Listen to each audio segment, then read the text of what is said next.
花莲太鲁阁的九曲洞步道，不时有石头连落来，甲游客讲受伤。伫个6年前就封起来做改善的工程，即摆整修好势咯。后礼拜一要试行开放，打来阁会当看到太鲁阁峡谷的美景咯。经过6档改善工程，花莲太鲁阁国家公园九曲洞的步道总算整修完工。过去才经常发生落石头，碰伤游客意外。以前因为都要戴安全帽啊，现在我不知道这个开放之后，理论上听说是已经不需要戴安全帽了。加强整修步道安全设施，也有新建景观隧道。即卖游客行入九曲洞，野头就会当欣赏美景啊！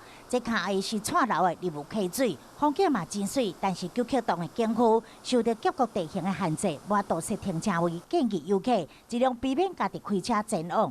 目前九曲洞步道我们只开放西段，大概700公尺的地方。那就请各位民众，如果是散客的部分，我们呼吁大家坐大众运输系统。九曲洞步道在24试行开放了后，太鲁阁国家公园管理处因为观察游客使用的状况，随时做必要的调整甲改善。